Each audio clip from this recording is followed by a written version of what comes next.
So hi! Welcome and welcome back to my YouTube channel, and for today's tutorial, ituturo ko sa inyo kung paano nga ba gumawa ng resume sa ating WPS Office gamit lang ang ating mobile phone. But first, can you subscribe to my channel and don't forget to hit the subscribe button and the bell to notify you for my new updates. And if you want to learn more, just keep on watching and let's start. So ayan, for today's video, gagamit muna tayo ng Google Play Store. So para sa mga wala pang WPS Office, magda-download lang tayo dito sa Google Play Store. And then isa-search natin is yung WPS. So ayan, ganito yung itsura ng application. So tatap lang natin dito is yung install para ma-install muna siya sa ating mobile device. And then wait natin hanggang sa matapos ma-install.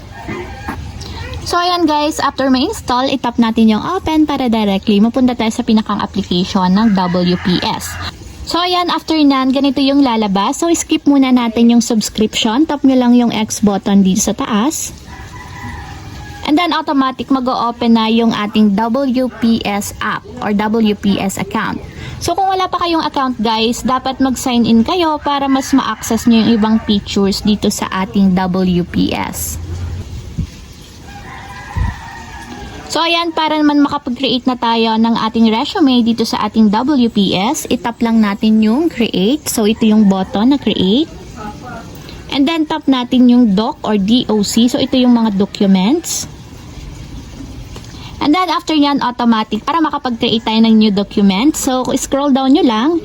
And kung makikita nyo, meron ditong pamimilian ng mga resumes template. So, ibig sabihin, dito tayo pwedeng mag-edit or editable na tong mga resumes na nandito. So, ito yung mga examples ng mga template ng resume na pwede nyong gamitin. So, ayan guys, pwede na kayong mamili dito ng mga resume template na gusto nyo. So, for example, ang gagamitin ko is yung basic lang. So, gamitin ko itong live block. So, tap nyo lang yung gusto nyong template and maglo-loading siya para ma-download. So, after nyan, tap nyo yung use now. So, para mag-download yung template na gagamitin natin. So, wait nyo lang siya. So, ayan guys, kung makikita nyo, nag-open na yung template na gagamitin natin and directly napunta siya sa documents. So, kailangan lang natin is babaguhin natin yung mga nakasulat dito.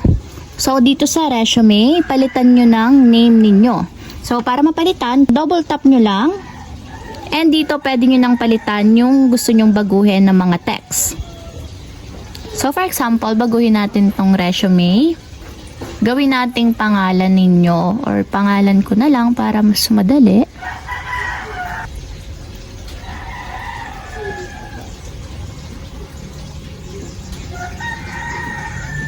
So ayan, after nyo dun sa name, pwede nyong baguhin yung sa personal information. So depende sa inyo, lagay nyo yung inyong email, phone number, address, at saka yung iba pang mga details.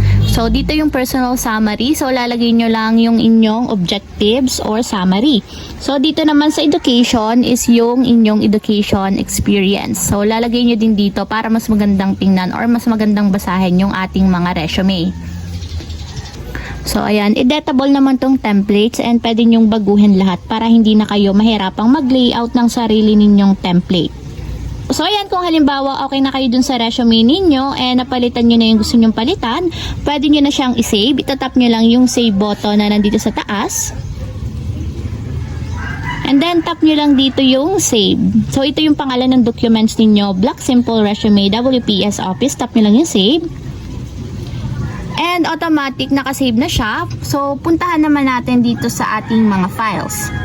So once kasi na sinave nyo, hindi pa siya mapupunta sa inyong mobile device and dito pa lang siya nakasave sa inyong WPS Office. So ito yung sinave natin kanina. So kung halimbawa kayo lang yung magpiprint ng inyong resume, ang gagawin nyo lang is itatap nyo yung 3 dots na nandito sa right side.